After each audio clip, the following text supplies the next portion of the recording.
come to my friend Jason's house, and Jason has a lot of olive trees. But did you ever wonder how we get olive oil from this?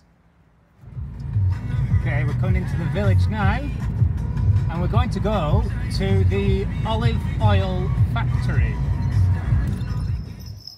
So here we are in the village. Most of these houses were around in the Victorian times. It has a really old world feel to it. I especially like these cobbled streets. They remind me very much of the cobble-back streets that existed in Victorian England. You can imagine somebody like Jack the Ripper lurking around the corner.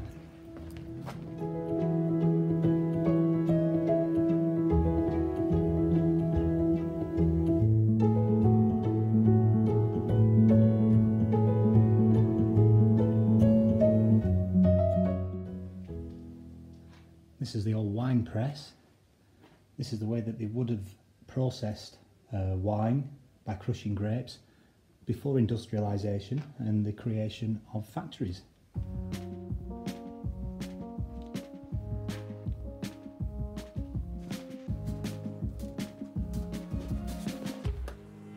before industrialisation, people often worked from their own homes. And this is a good example of that. This is a shoemaker's house and workshop. And the shoemaker would work here with their basic tools that they owned. And you can see here there's an old boarded up doorway, and through there would have been a living quarters where the person would sleep and make their dinner.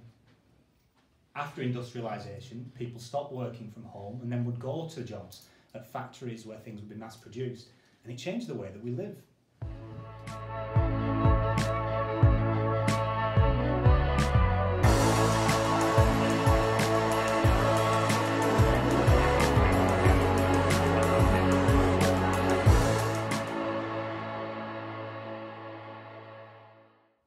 So here we are in the olive oil factory in Lania, and this is a setup which is post-industrial. Now this is quite later, this is mid-20th century, but it still works in the same way that a Victorian factory would work.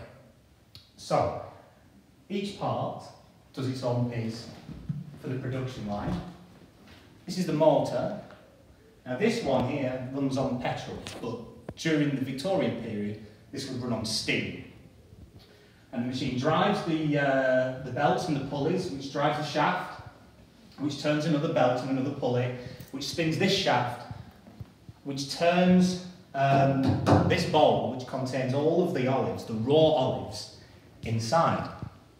And that makes it spin on its own, so that the olives are being crushed and pressed, and the oil is being extracted in a rough form without the effort of people. Now, before mechanisation and industrialisation and the creation of these wonderful machines, this would have been done quite differently.